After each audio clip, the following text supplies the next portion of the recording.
I lost $800,000 in 11 minutes. $800,000 that took me 47 years to save. Money for my dream retirement home. Gone. Wired to a scammer I'd never met. And it happened because I received one email. One perfectly crafted, completely convincing email that looked exactly like it came from my real estate attorney. I clicked. I read. I followed the instructions. And I destroyed my entire retirement in 11 minutes. I'm 72 years old, and I'm going to tell you exactly how it happened. Because this could happen to you. This could happen to anyone. And you need to know what to watch for. My name is Robert. I'm 72 years old. And 2 years ago, I made a mistake that cost me everything I'd spent my entire adult life building. $800,000. Gone in 11 minutes. And I need to tell you this story because the people who did this to me, they're still out there. They're getting better at it, more sophisticated, more convincing. And they're targeting people exactly like me. Retirees, people with savings, people who aren't as tech-savvy as younger generations, people who trust that official-looking emails are actually official. Let me take you back to May 2022. I was 70 years old. My wife Linda and I had been married for 46 years. We'd lived in the same house in Michigan for 38 years, raised our 2 kids there, made memories there. But the house was too big now. Too much maintenance. Too many stairs for Linda's knees. Too much yard work for my back. We'd been talking about downsizing for years, and we finally decided to do it. Sell the Michigan house, move to Florida, buy a smaller place near the beach, live out our retirement somewhere warm where we could walk on the beach every morning and not deal with snow and ice and brutal winters. We put our Michigan house on the market in March 2022, listed it for $650,000. It sold in 3 weeks for $625,000. Cash offer, quick closing. Everything went smoothly. We'd already found our dream place in Florida. Small house, 2-bedroom, 2-bath, about 1,500 square feet, right near the beach in a quiet retirement community. Listed for $950,000. We offered $900,000. They accepted. The plan was simple. Sell the Michigan house for $625,000, add $175,000 from our savings. Wire $900,000 to close on the Florida house. Move down there in June. Start our new retirement life. We'd saved that $175,000 over decades. Careful saving, living below our means, putting away whatever we could. That money, combined with the equity from our Michigan house, was going to buy us our dream retirement. I'd been working with a real estate attorney in Florida. His name was Michael Brennan, came highly recommended. Our Florida real estate agent had worked with him dozens of times. Said he was trustworthy, professional, handled everything properly. I'd talked to Michael on the phone several times. Nice guy, mid-50s, very professional, explained everything clearly, told me exactly what documents I'd need, what the closing process would look like, when we'd need to wire the money. The closing was scheduled for May 23, 2022. We were set to fly down to Florida on May 22nd. Sign papers on the 23rd. Get the keys. Start moving in. On May 20th, 3 days before closing, I received an email from Michael Brennan. Or at least, from what looked like Michael Brennan's email address. The email address was michael.brennan@brennanlawgroup.com. That was his firm's domain. That was the email address I'd been communicating with for weeks. The email looked exactly like every other email I'd received from him. Same signature block, same logo, same formatting. The subject line was urgent.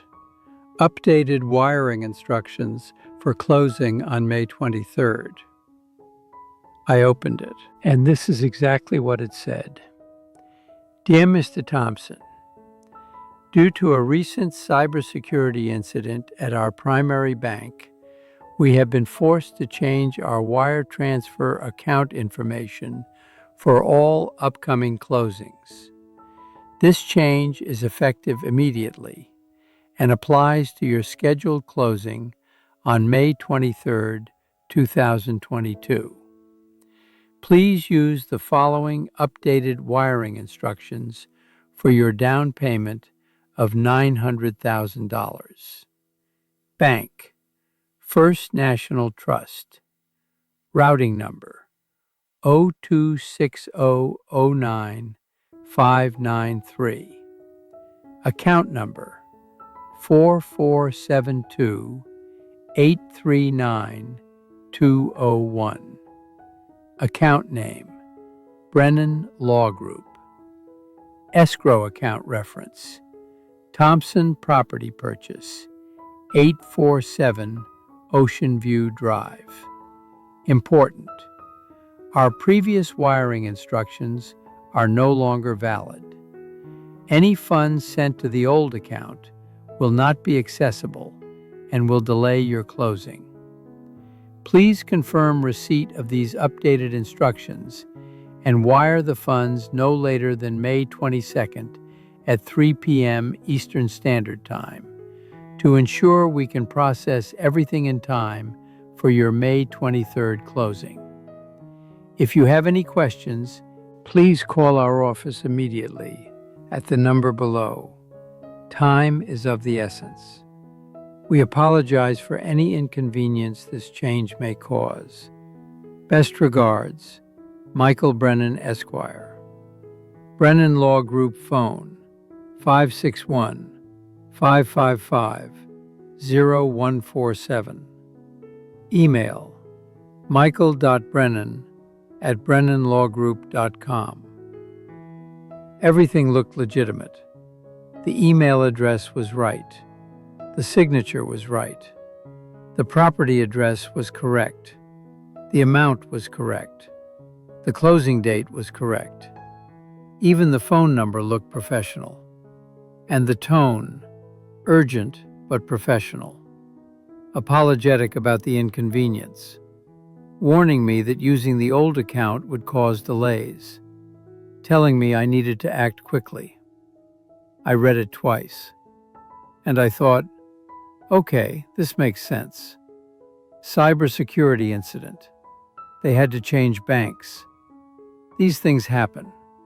And I need to wire the money by tomorrow afternoon to make sure everything's ready for closing. I should have called Michael. Should have called the number I already had for him. Should have verified this before doing anything. But I was in a hurry. We were leaving for Florida the next day. I had a million things to do. Pack, arrange for movers, cancel utilities. And now I had to get to the bank before they closed to wire $900,000. So I grabbed my laptop, logged into my bank account, set up the wire transfer, entered all the information exactly as it appeared in the email. Bank name, First National Trust. Routing number, 026009593. Account number, 4472839-201. Account name, Brennan Law Group. Escrow account. Amount, $900,000. Reference, Thompson Property Purchase, 847 Ocean View Drive. I reviewed it 3 times, made sure every number was correct, every letter was right. Didn't want to make a mistake on a $900,000 transfer. Then I hit submit. entered my security code, confirmed the transfer. And just like that, $900,000 left my account. Wire transfers are immediate, irreversible. The money was gone. I took a screenshot of the confirmation, forwarded it to the email address from Michael Brennan, the one in the email. Said, "Wire transfer completed. Confirmation attached. See you on Monday for closing." Then I went back to packing, feeling good, feeling accomplished. One more thing checked off the list. The money was wired. Everything was on track. In 3 days, we'd own our dream retirement home. That was Friday, May 20th, at 4:47 p.m. I wired $900,000 to what I thought was my attorney's escrow account. By Tuesday, May 24th, I'd learned the truth, and my entire life had fallen apart. Let me tell you what happened next, but first, let me tell you what I didn't know on Friday, May 20th. What I should have known. What could have saved me. That email didn't come from Michael Brennan. It came from a scammer. Someone who'd hacked or spoofed Michael's email address. Or created an email address that looked almost identical, but had one tiny difference I didn't catch. The phone number in the email? Not Michael's real number. A burner phone controlled by the scammers. The bank account? Not Brennan Law Group's escrow account. An account controlled by criminals. Probably opened with fake or stolen identification. Probably already being monitored by the scammers so they could move the money the second it arrived. The wire routing number? Real routing number, real bank, but the account number was fake, set up specifically to receive my money. And that cybersecurity incident that required changing bank accounts? Complete fiction. Made up to create urgency, to make me act fast without thinking, without verifying. This is called a business email compromise scam, or a wire transfer scam, or real estate wire fraud.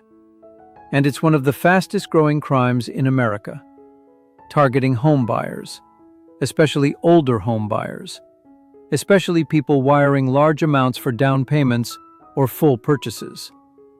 The FBI says Americans lost over $2.4 billion to wire transfer scams in 2021 alone, and that number went up in 2022, and it's going up every year.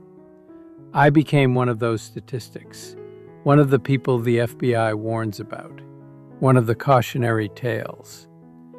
But I didn't know any of that on Friday, May 20th.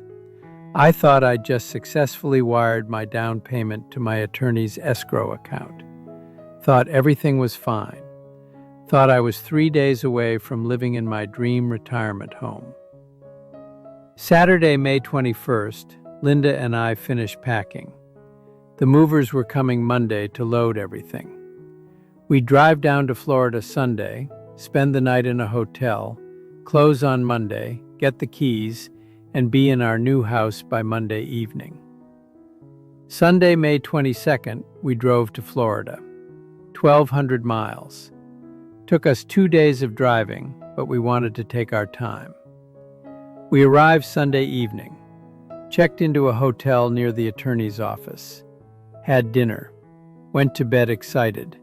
Tomorrow we'd own our new home. Monday, May 23rd, closing day.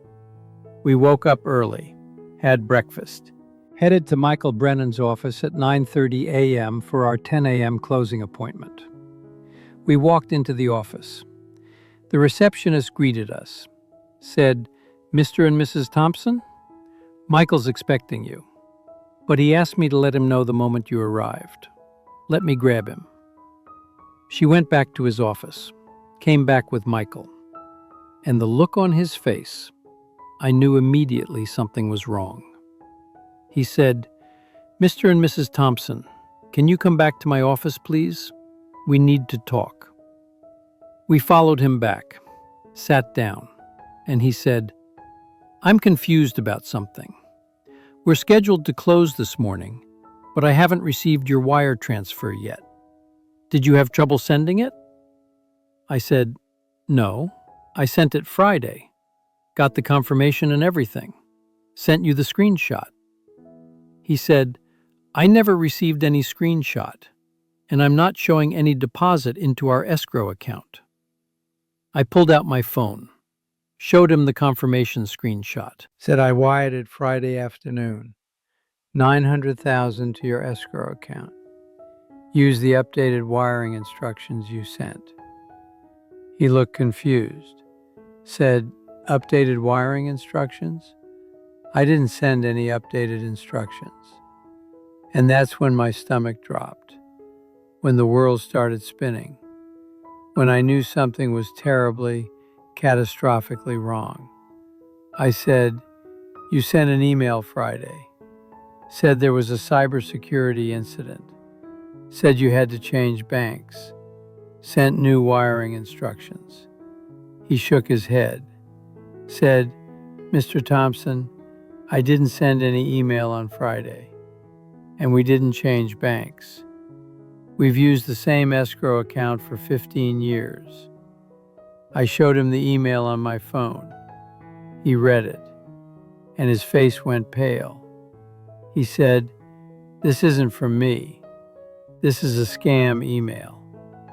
The account information in this email, this isn't our account. I couldn't breathe, couldn't process what he was saying. I said, but it came from your email address. It had your signature. Everything looked right. He said, the email address looks similar, but it's not mine. Look closely. My real email is m-brennan@brennanlawgroup.com. That email is michael.brennan@brennanlawgroup.com. Different format. Easy to miss if you're not looking carefully. This is a common scam. Scammers spoof attorney email addresses. Send fake wiring instructions. People wire money to the scammers, thinking they're wiring it to the attorney. I just stared at him. $900,000. I'd wired $900,000 to scammers, to criminals, to an account I'd never get it back from. Linda started crying, actually sobbing. She said, Robert, what did you do? Where's our money? Where's our house? Michael said, we need to call your bank immediately. Call the FBI. There's a small window where we might be able to recover the funds if we act right now. I called my bank, hands shaking so badly I could barely dial. Got transferred 3 times before I reached someone in the wire transfer fraud department. I explained what happened, that I'd wired $900,000 on Friday to what I thought was my attorney's escrow account, that it was actually a scam, that I needed them to reverse the transfer. Stop it. Get the money back. The woman on the phone, I'll never forget her voice, sympathetic but firm. She said, Mr. Thompson, when did you initiate the wire transfer? I said, Friday, May 20th, around 4:47 p.m. She said, and today is Monday, May 23rd. The wire transferred Friday evening. It's been 3 full business days. The funds have already been processed and withdrawn from the receiving account. There's nothing we can do to reverse it. Wire transfers are final. I said, what do you mean there's nothing you can do? It's my money, $900,000. You have to get it back.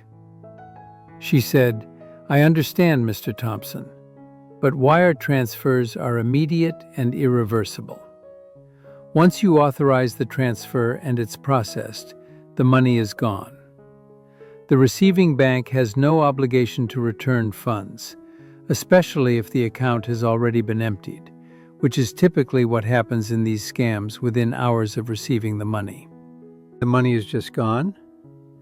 $900,000 is just gone, and there's nothing anyone can do? She said, "You need to file a police report immediately. Contact the FBI. They have a department that handles wire fraud.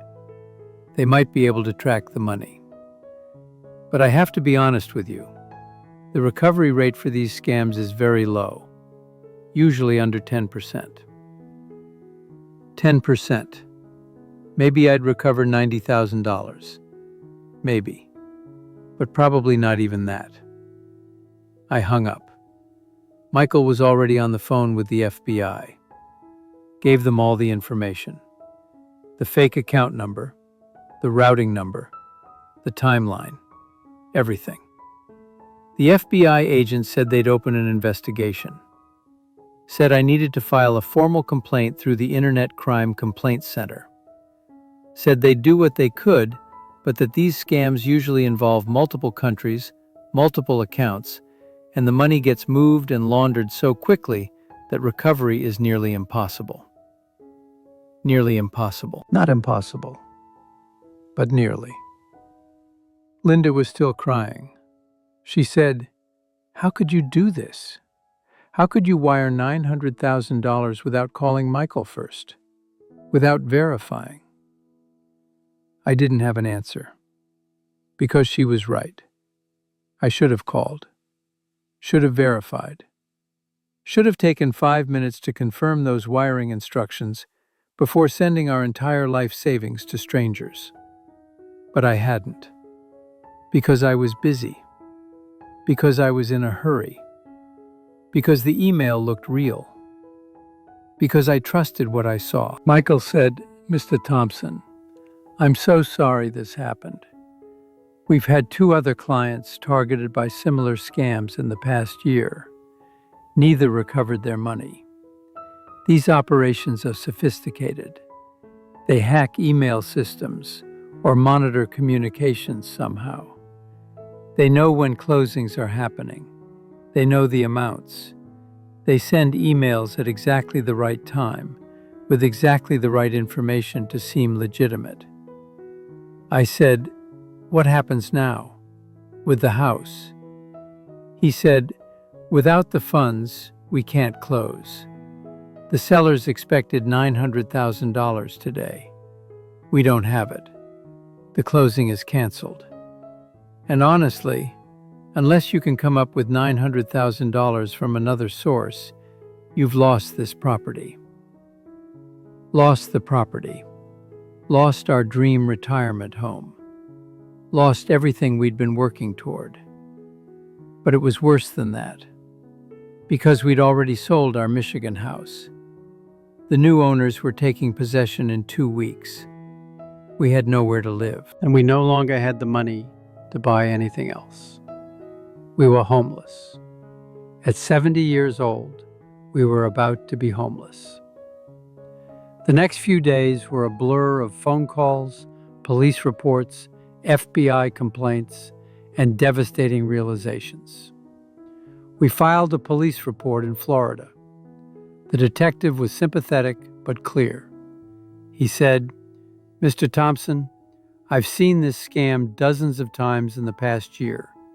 It's an epidemic, targeting retirees buying property in Florida. The success rate for these scammers is probably 90%, and the recovery rate for victims is maybe 5%. I'll do what I can, but I need you to understand you're probably not getting this money back. 5%, not 10, 5. We filed the FBI complaint online through IC3, the Internet Crime Complaint Center. Got a confirmation number. That was it. No phone call, no follow-up.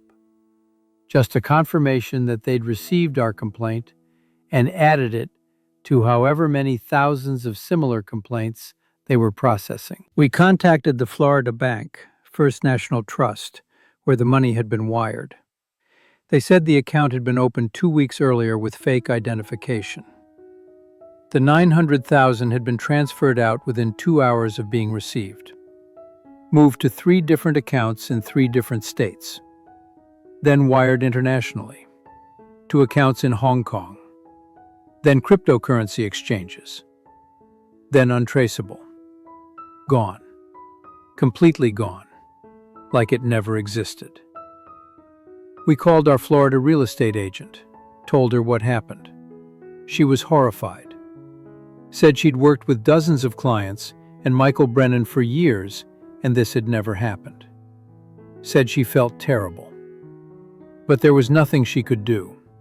The sellers wanted their money. If we couldn't pay, the deal was off. The deal was off. The house we dreamed about, planned for, was gone. Linda and I sat in that hotel room in Florida, and we had to figure out what to do next. We had about $60,000 left in savings. That's it. The rest had been the $900,000 we'd just wired to scammers. We couldn't afford to buy anything in Florida. Couldn't even afford a decent apartment. We had nowhere to live. The Michigan house was sold. We couldn't get it back.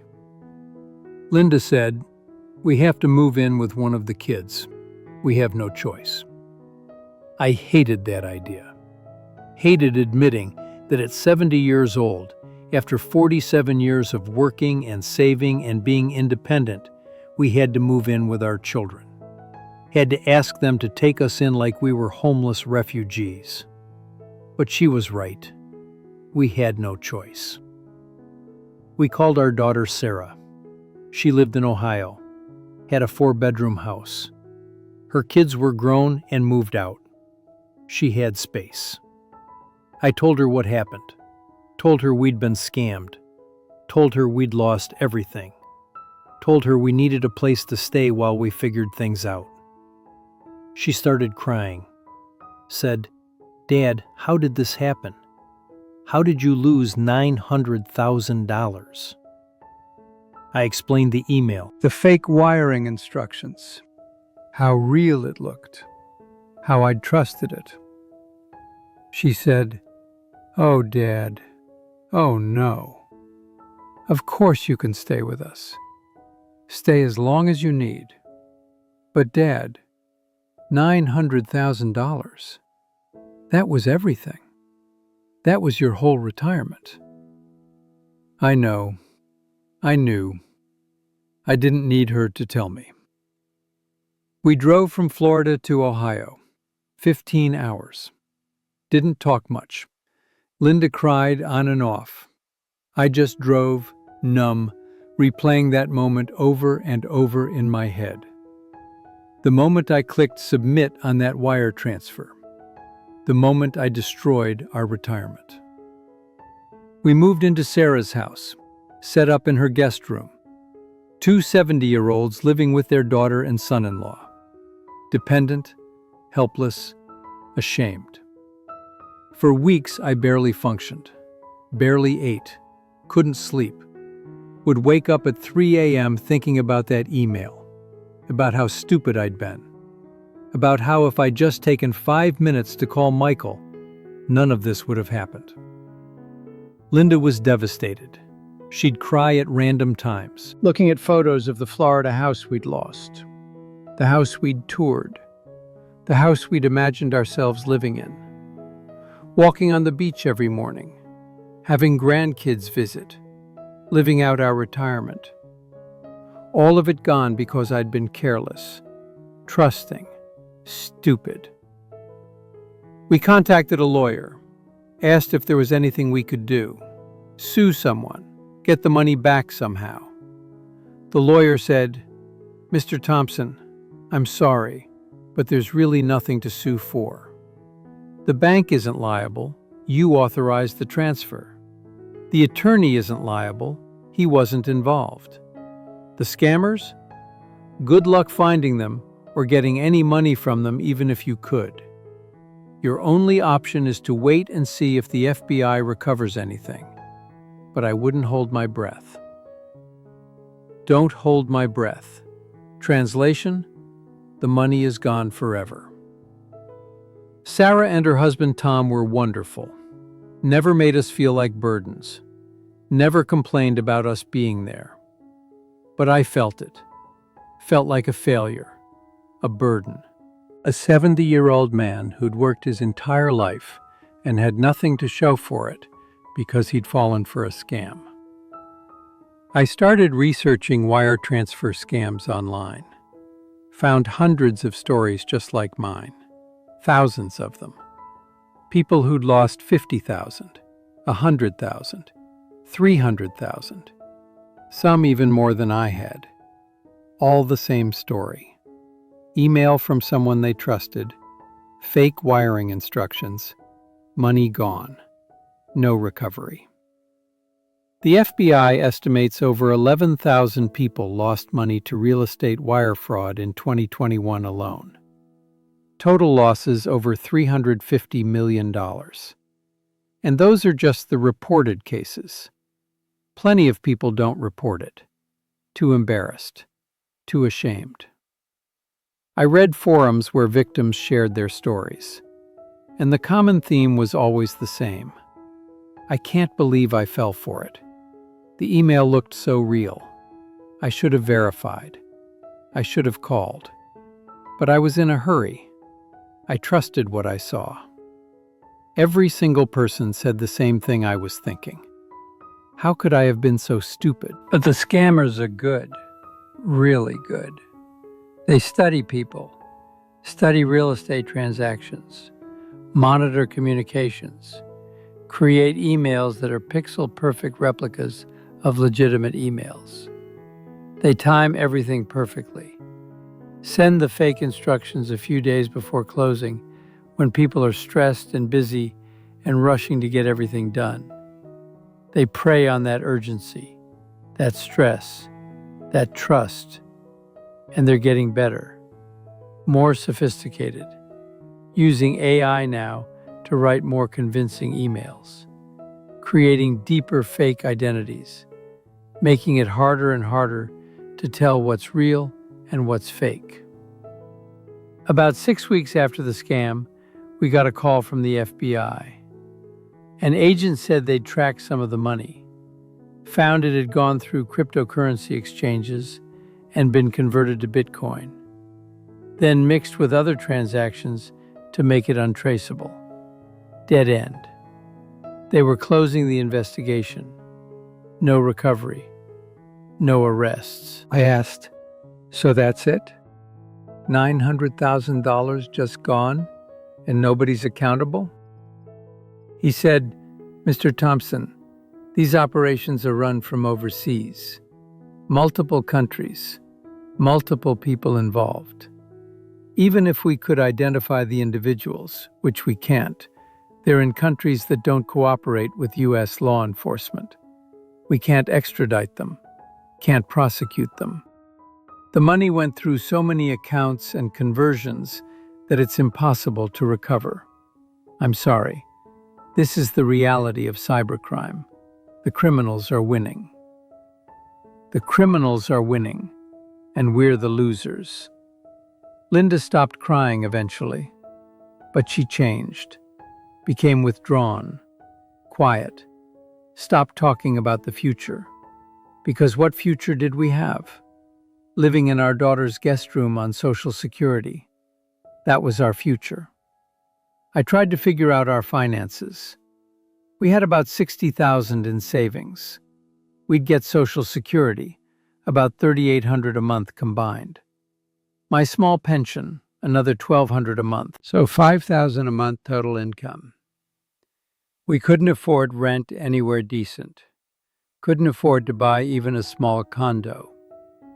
We were trapped, dependent on Sarah's generosity for housing, living like children who couldn't take care of themselves.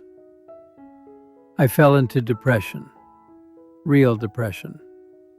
Didn't want to get out of bed. Didn't want to talk to anyone.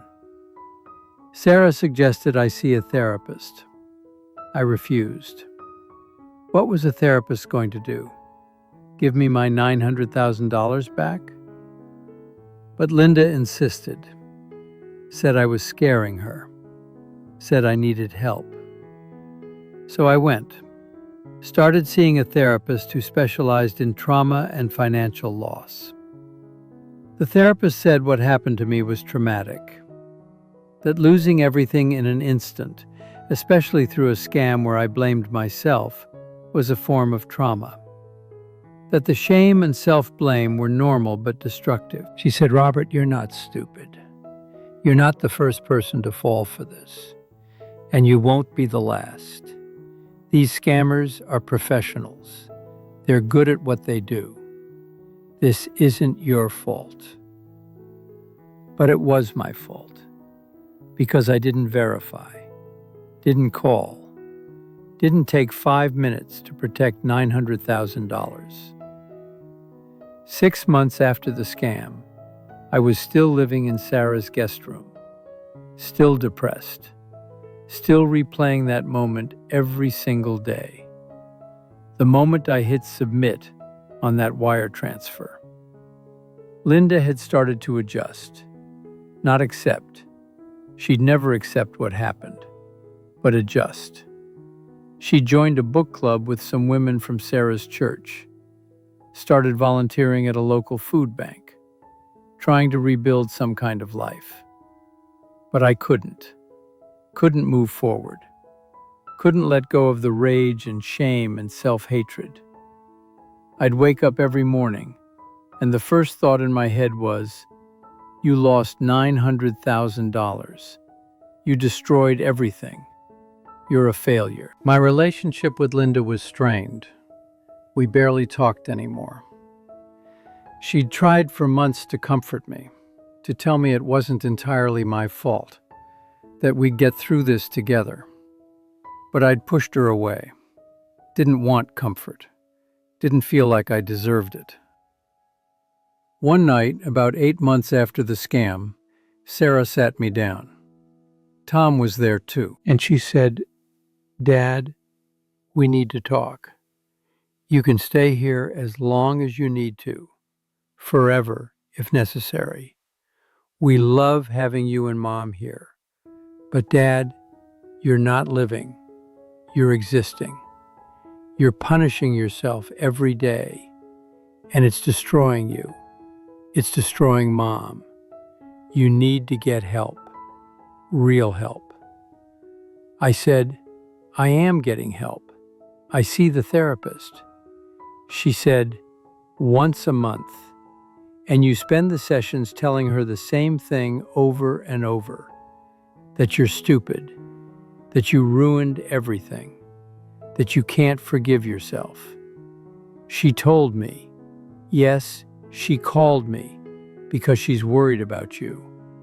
She said you're not making progress, you're stuck, and she thinks you might be suicidal. I wasn't suicidal, not actively, but I'd thought about it. Thought that everyone would be better off without me, that I was just a burden now. A reminder of the biggest financial disaster our family had ever experienced. Tom spoke up. He was a good man, quiet, thoughtful. He said, "Robert, I'm going to tell you something and you're not going to like it, but you need to hear it. You lost money, a lot of money, money you'd saved for years, money that was supposed to buy you and Linda a comfortable retirement. And that sucks. It's terrible. It's unfair. But you didn't lose everything." I said, "I lost $900,000. That's everything." He said, "No, you lost money. You didn't lose your wife. You didn't lose your kids. You didn't lose your grandkids. You didn't lose your health. You're 70 years old and you're healthy. You can still walk, still think, still have relationships with people who love you. You have everything that actually matters. You just don't have money. And money is replaceable. The other stuff isn't." I wanted to argue, wanted to tell him he didn't understand, but he kept going. He said, Sarah and I have talked about this. We want to help you and Linda get back on your feet. Not with money. We don't have that kind of money. But with a plan. We have an idea. And we need you to actually listen and consider it instead of just wallowing in self-pity. That stung. But he was right. I've been wallowing for 8 months. Sarah said, Dad, there's a small house for sale 3 blocks from here. It's a foreclosure. Needs work. It's listed for $85,000. Tom and I talked to the bank. If you and Mom can come up with $20,000 for a down payment, they'll finance the rest. Your Social Security and pension income is enough to qualify for the mortgage. The payment would be about $600 a month. I said, we have $60,000 in savings. We can't spend $20,000 on a down payment. That's a third of everything we have left. Tom said, Robert, you're spending nothing living here. You're just sitting on that $60,000 like it's going to magically turn into $900,000. It's not. You need to use it. Buy a house. Get your own place. Start over. Sarah said, the house needs cosmetic work, paint, some flooring, minor stuff. Tom and I will help you fix it up. So will your son. We'll make it nice, and you and Mom can have your own place again. Your independence, your dignity. Linda had been quiet through all of this, but she spoke up now. She said, Robert, I want to do it. I want our own place. I'm grateful to Sarah and Tom for taking us in, but I want to cook in my own kitchen, sleep in my own bedroom, have our own space, even if it's small, even if it's not the Florida beach house we dreamed about. I want our own home. I looked at her, really looked at her, and I saw how tired she was, how much this had aged her, how much she needed something to hope for instead of just existing in our daughter's guest room. I said, okay, let's look at the house. We looked at it the next day. It was small, about 1,100 square feet, 2 bedrooms, 1 bathroom, needed paint desperately. The carpet was stained and old. The kitchen appliances were from the 90s. The yard was overgrown. But the bones were good. Solid structure, good roof, no major repairs needed, just cosmetic stuff. And it was 3 blocks from Sarah, 3 blocks from our grandkids, in a safe neighborhood. Tom said, Robert, I know this isn't the Florida beach house. I know this is a huge step down from what you planned. But it's a start. It's something you can own, something you can make yours. I walked through that little house, and I felt something I hadn't felt in 8 months. A tiny spark of something. Not hope exactly, but maybe possibility. We made an offer, $75,000. They countered at $80,000. We accepted. Put down $20,000 from our savings. Got approved for a $60,000 mortgage at $620 a month. We closed on the house in November 2022. 6 months after losing $900,000, we bought an $80,000 foreclosure. And you know what? It saved me. That little house saved me. Because suddenly I had something to do, something to work on. Tom and I spent every day for a month fixing it up. Painted every room, pulled up the old carpet and put down vinyl plank flooring. Replaced the kitchen faucet and light fixtures. Cleaned up the yard. Made it livable. Sarah helped Linda pick out furniture from second-hand stores. We couldn't afford new furniture, but we found decent stuff. A couch, a kitchen table, bedroom set, made it a home. We moved in right before Christmas, 2022. Our own place. Small, modest, nothing like what we'd planned, but ours. Linda cried when we spent our first night there, but they were different tears. Not grief tears, relief tears. She said, "We have a home again. We're not homeless. We're not dependent. We have our own home." I still thought about the scam every day, still felt the loss, still had moments of crushing regret. But having that house, having a project, having something to fix and improve and make ours, it gave me a reason to get up in the morning. I started a garden in the backyard, something I'd always wanted to do but never had time for. Planted tomatoes, peppers, herbs, spent hours out there every day, digging, planting, watering, watching things grow. Linda started cooking again, in our tiny kitchen with the old appliances, made meals, invited Sarah and Tom and the grandkids over for dinner, slowly rebuilt the rhythms of normal life. We were still broke, still living on $5,000 a month with a $600 mortgage, still driving our old car because we couldn't afford a new one, still shopping at discount stores and clipping coupons. But we had a home. We had each other. We had our kids and grandkids 3 blocks away. And slowly, painfully, I started to forgive myself. Not completely. I don't know if I'll ever completely forgive myself for losing $900,000, but I started to accept it. Started to understand that I couldn't change it, couldn't get the money back, could only move forward. My therapist helped. She had me do an exercise. Write down everything I'd lost in the scam. Then write down everything I still had. The lost column was short. $900,000. The Florida house. The retirement we'd planned. The still have column was longer.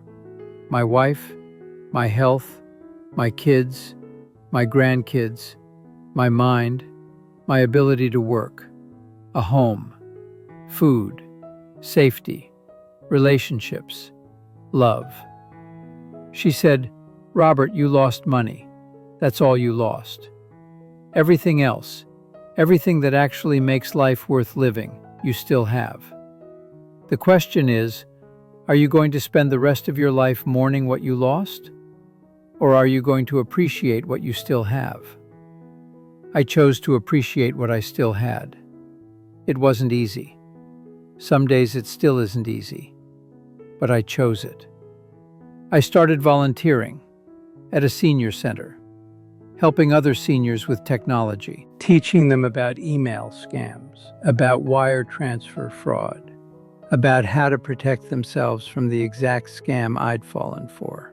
And I met dozens of people who'd been scammed, not all for as much as I'd lost, but some for more.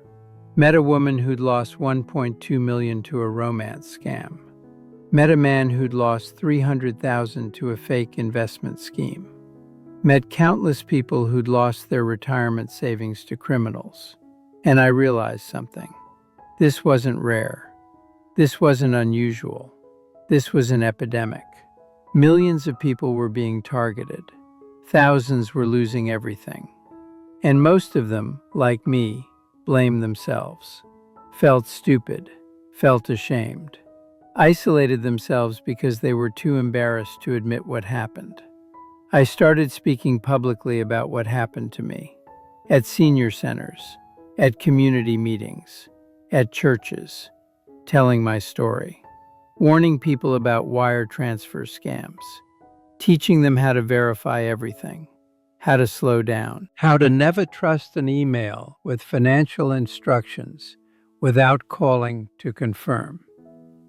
It was hard at first, humiliating to stand in front of people and say, "I lost $900,000, because I didn't verify an email.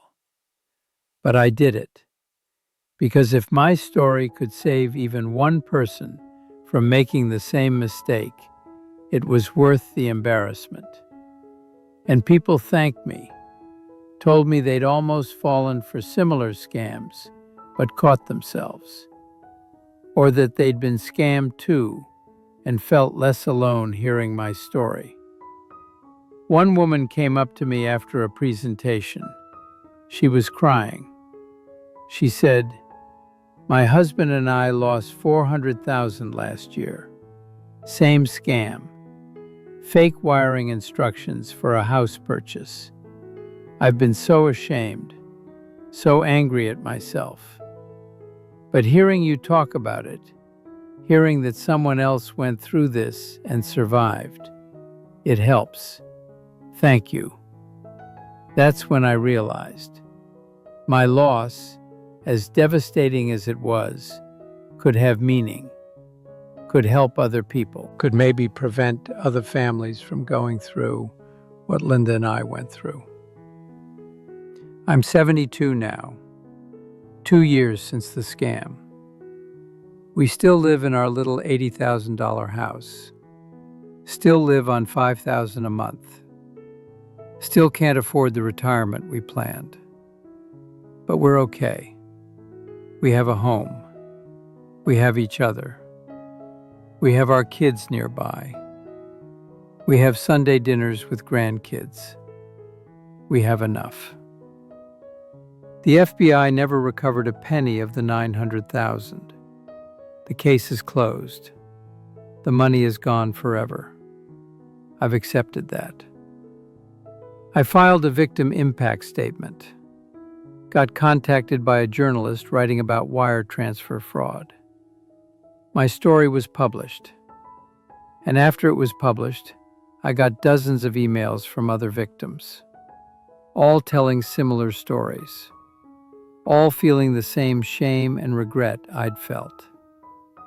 I started a small support group for scam victims. We meet once a month at the senior center. About 15 people come regularly. We share our stories, support each other, remind each other that we're not stupid, that we were targeted by professionals, that we can survive this. I need to tell you what I've learned, not just about wire transfer scams, though I'll get to that, but about life, about loss, about what really matters when everything you thought mattered is gone. 2 years ago, I thought my retirement was ruined, thought my life was over, thought I'd destroyed everything that mattered. And in a way, I had destroyed our financial retirement. The comfortable beach house life we'd planned, the freedom to travel and not worry about money, that was gone. But I hadn't destroyed our life, just changed it. And I had to learn to live with that change. Let me tell you what I know now that I wish I'd known before May 20th, 2022, before I wired $900,000 to criminals. First, understand how these scams work. The criminals aren't random. They're organized, sophisticated. They target real estate transactions because that's where large amounts of money move on tight timelines.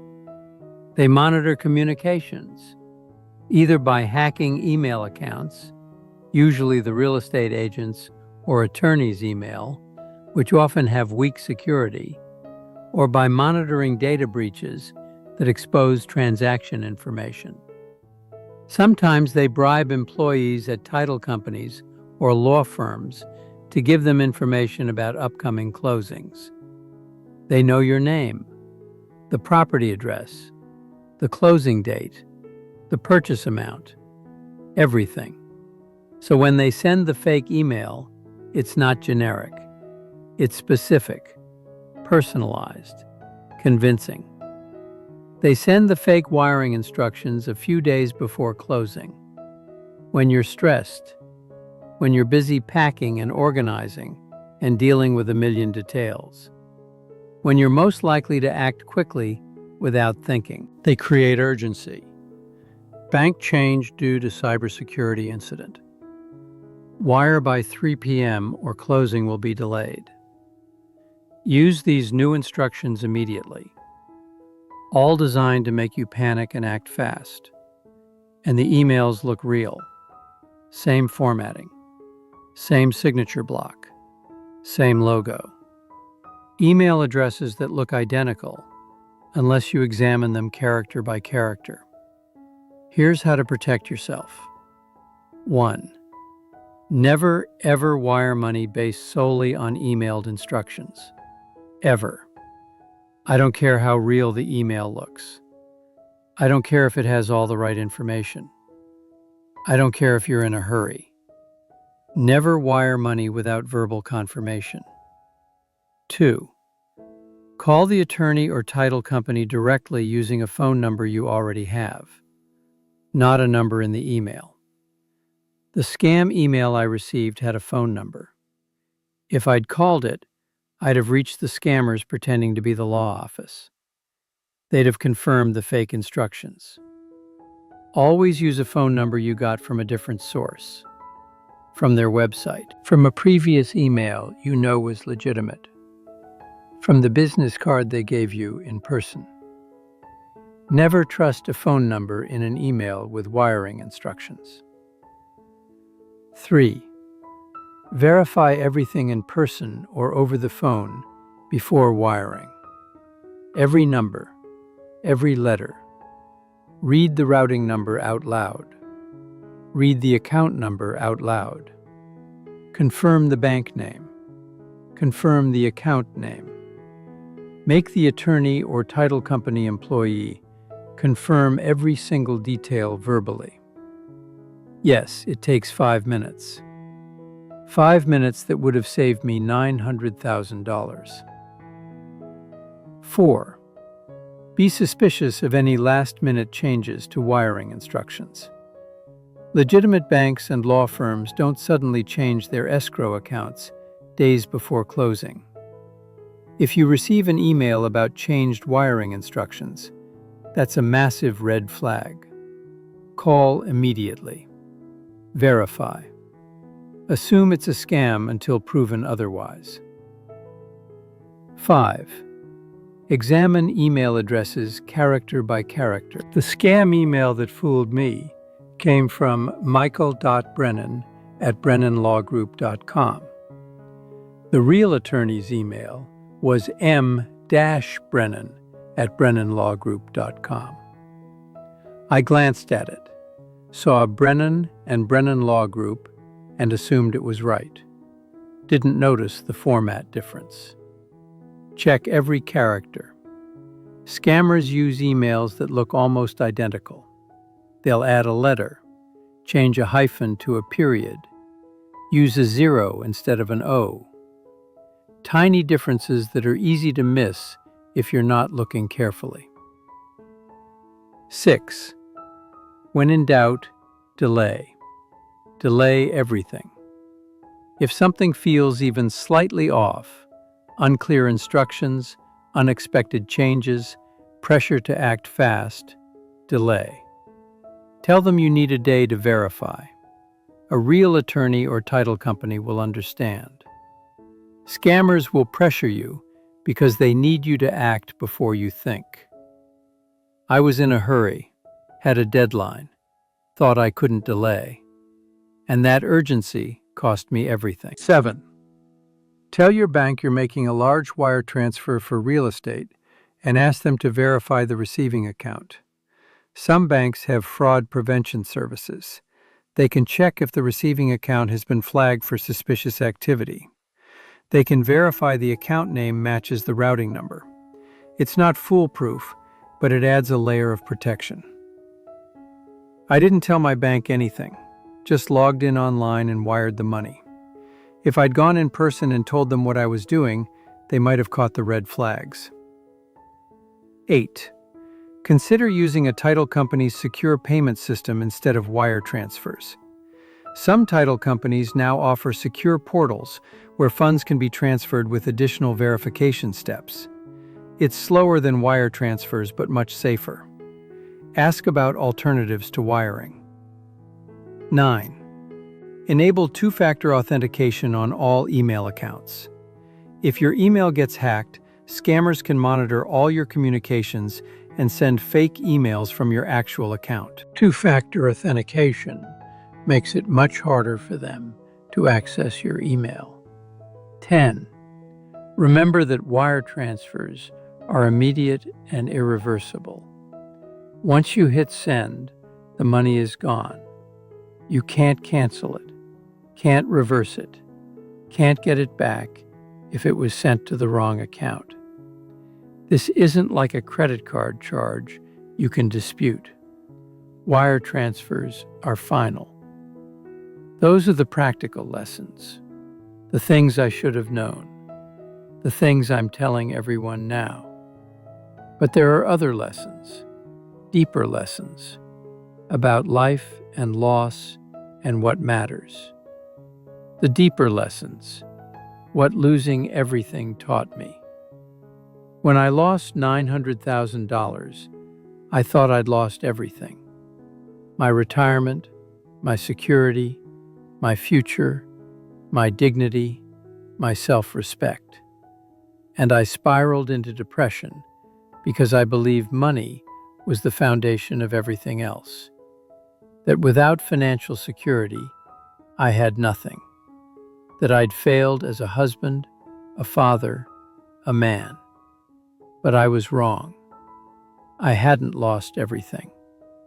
I'd lost money. That's all. Just money. I still had Linda, still had my kids, still had my health, still had my mind, still had relationships with people who loved me.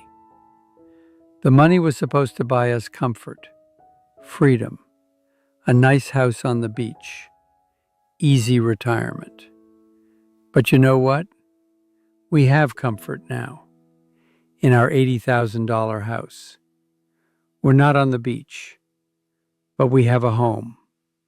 We cook meals together. We sit on our small patio in the evenings. We have Sunday dinners with our grandkids 3 blocks away. We have freedom too. Not financial freedom, but freedom from the pressure of maintaining a big house. Freedom from worrying about what could be stolen because we don't have much worth stealing. Freedom from the stress of managing a lot of money and investments. And we have each other. That's the thing I almost lost. Not to the scam, but to my depression and shame and self-hatred afterward.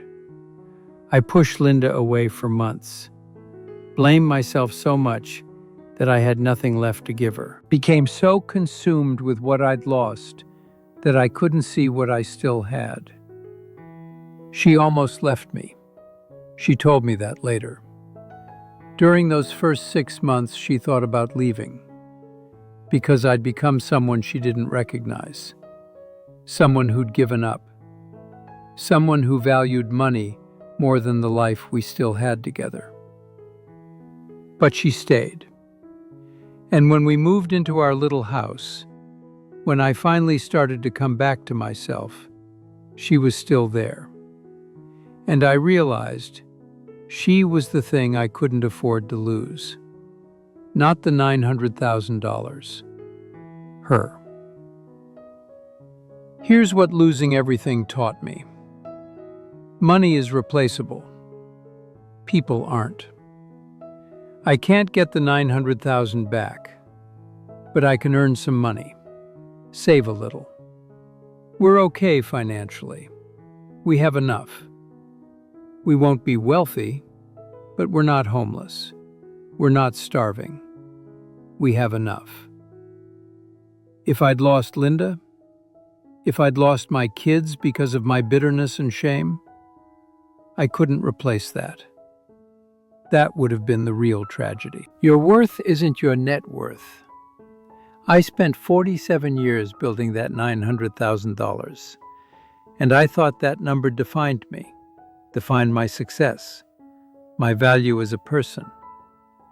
When it was gone, I felt worthless, like I was nothing because I had nothing. But that was a lie. My worth isn't my bank account. My worth is who I am, how I treat people, how I love, what I contribute, the relationships I build. I'm the same person with 80,000 in home equity that I was with 900,000 in savings, just older and hopefully wiser. Material comfort is nice, but not necessary for happiness. The Florida beach house would have been amazing. I'm not going to pretend it wouldn't have been. Waking up every morning and walking on the beach, living in sunshine instead of Ohio winters, that would have been wonderful. But we're happy in our little house. We have tomatoes growing in the backyard. We have neighbors we've gotten to know. We have our grandkids riding their bikes over to visit. We have enough. Happiness isn't about having the perfect house or the perfect life. It's about being present in the life you have, appreciating what you have instead of mourning what you don't. Shame and regret will destroy you if you let them.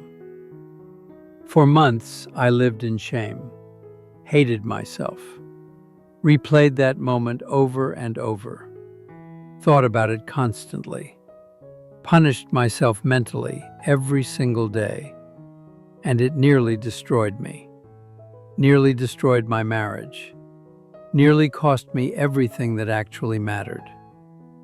I had to learn to forgive myself. Not because what I did was okay, it wasn't. I made a mistake. A big, expensive mistake. But I'm human. Humans make mistakes, even catastrophic ones. I had to accept what happened. Couldn't change it, couldn't undo it. Could only learn from it and move forward. You can rebuild, even at 70 years old. When I was sitting in Sarah's guest room 8 months after the scam, I thought my life was over. Thought I was too old to start over. Too old to rebuild. Might as well just wait to die. But I was wrong. I rebuilt. Different than I planned. Smaller. More modest. But I rebuilt. Bought a house. Fixed it up. Started a garden. Created a life. Started volunteering and speaking and helping others. Found purpose again. You're never too old to rebuild. Never too old to start over. Never too old to find meaning and purpose and joy. The criminals who did this to me, they'll face their own consequences eventually. I'll probably never know who they were. They'll probably never get caught. They're probably targeting other victims right now, stealing from other retirees, destroying other families. And that makes me angry. Still makes me angry. But I had to let go of the revenge fantasy. The idea that someday they'd be caught and I'd get my money back and justice would be served. That's probably never going to happen. And waiting for it, hoping for it, was keeping me stuck in victim mode. I had to accept that they got away with it, that they won, that they have my money and I'll never get it back. And then I had to move on anyway. Not because it's fair, but because my life is too short and too precious to spend it consumed with rage at people I'll never meet. They'll face consequences eventually. Maybe not legal consequences, but karma has a way of catching up. People who live by stealing and hurting others, that catches up with them. Maybe not in ways I'll ever see, but it catches up. My story can help others. That gives the loss meaning. I've spoken to probably 500 people about what happened to me. At senior centers, community meetings, churches, support groups. And I know for a fact I've prevented at least a dozen similar scams. People have come up to me and said, "I got an email just like the one you described. I almost wired the money, but I remembered your story. I called first. It was a scam. You saved me." Every person I save makes the loss mean something, makes it not entirely pointless. I lost $900,000, but if I prevent 10 other people from losing their savings, if I protect even a few families from going through what Linda and I went through, then maybe the loss had a purpose. I'm 72 years old. 2 years ago, I made the worst financial mistake of my life. Wired $800,000 to scammers because I trusted an email that looked real, because I was in a hurry, because I didn't verify. And it destroyed the retirement Linda and I had planned, cost us our dream house, our financial security, years of peace of mind. But it didn't destroy us. We survived. We rebuilt. We're okay. We live in a small house in Ohio. We're broke compared to what we planned to be. We'll never have the beach house retirement we dreamed about. But we have each other. We have our kids. We have Sunday dinners with grandkids. We have enough. And I've learned that enough is actually enough. That happiness isn't about having everything you planned. It's about appreciating what you have, being present, loving the people in front of you, finding purpose and meaning, even in loss. If you take nothing else from my story, take this. Verify everything, always, no matter how real it looks, no matter how much of a hurry you're in. 5 minutes of verification can save you years of regret. And if it's too late, if you've already been scammed, know this. You can survive it. You can rebuild. You're not stupid. You're not alone. And your life isn't over just because your money is gone. Money is just money. Life is everything else. Focus on everything else. I lost $900,000, but I didn't lose my life, and neither will you. Thank you for listening to my story. I hope it saves someone from making the same mistake I made. And I hope it helps someone who's already been scammed to know they can survive it.